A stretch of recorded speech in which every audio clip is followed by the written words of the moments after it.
Birmingham, etc. But I do want to highlight some of the things that you might not know about the movement that I think are really worthwhile remembering. No more worthwhile than remembering the contributions and sacrifices that the individuals who participated in the movement did.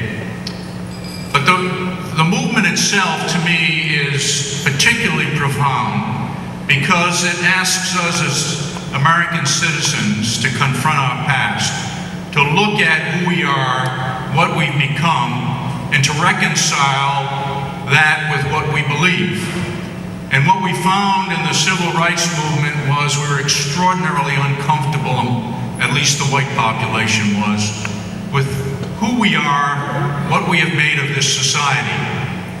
We in many ways were like the founding fathers who struggled with the notion of freedom and opportunity for all, liberty for all, and at the same time turned our backs on black Americans and said, well, the appropriate venue for you is slavery and segregation. Thomas Jefferson wrestled with that all his life and never resolved it. But John Adams, George Washington, Ben Franklin, they realized the dilemma that America faced and that the only way it could really come to terms with what it stood for was to go back in time and rectify this incredible injustice. Well, we never did.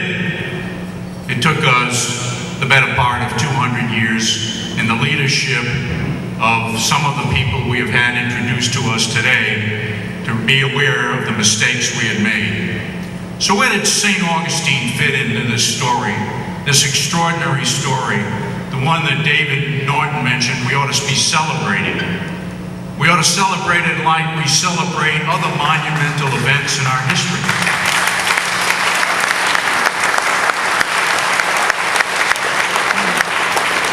Why should we celebrate it? Because it allowed us to fulfill the American dream, that we are all created equal, that we are all entitled to the rights given us as citizens born into this country.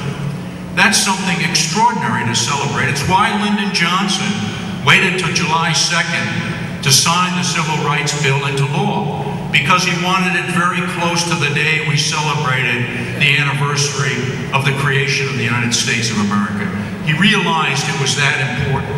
The Civil Rights Act of '64 stands next to the Constitution and the Bill of Rights as the most important legislation ever passed by this nation, and St. Augustine was instrumental in its adoption.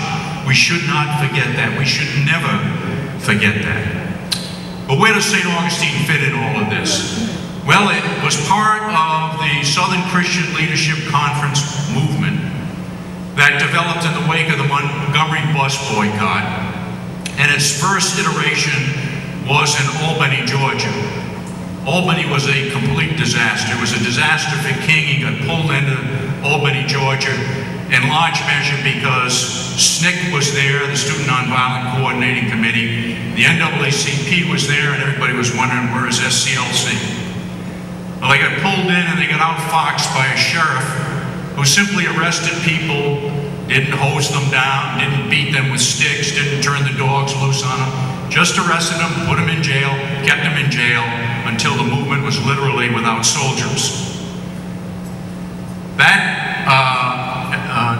Those developments in Albany, Georgia, led King to rethink, and the leaders of the Southern Christian Leadership Conference, to rethink what they were doing. And they went from there to Birmingham, Alabama, the second key campaign in the movement. The third key campaign was St. Augustine, Florida. And the fourth, of course, was Selma, Alabama, that led to the adoption of the Voting Rights Act of 1965. So why did King choose St. Augustine? Of all of the options that lay in front of him in 1964, why St. Augustine? Why even conduct a series of demonstrations in 1964 when, in the wake of the assassination of John Kennedy in November of 1963, it looked like the country would adopt a Civil Rights Act anyway? Well, King felt, and he felt strongly, as did those around him, that if they didn't get on the forefront of the movement, the same sort of thing would happen that happened in the 19th century, when the United States passed the 13th, 14th, and 15th Amendment, African Americans had sacrificed during the Civil War and the post-Civil War period, but weren't on the front lines of that change. And then when the country moved to undermine the 13th, 14th, and 15th Amendment, black citizens stood back. King didn't want that to happen again. He wanted black citizens to be on the forefront of change, and whatever change occurred, they would stand behind it for the rest of their lives and sacrifice their lives to ensure that that change remained. So that's why they wanted demonstrations someplace. Well, why not Washington, D.C.? Why not bring the movement to Washington, D.C.?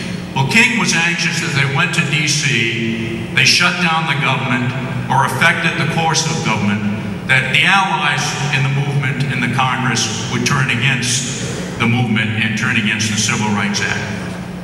So Dr. Hailing and some of his close friends in St. Augustine approached Dr. King at a meeting in Orlando. They didn't get to see Dr. King, but they got to talk to the Reverend Wyatt T. Walker. And they asked Walker if he would consider coming to St. Augustine. And at first he was uncertain. He was worried about what he was reading about St. Augustine, that perhaps the community was becoming a little bit too violent, the movement in particular. And maybe the Southern Christian Leadership Conference couldn't control it and ensure that the issues for which SCLC stood were not carried forward.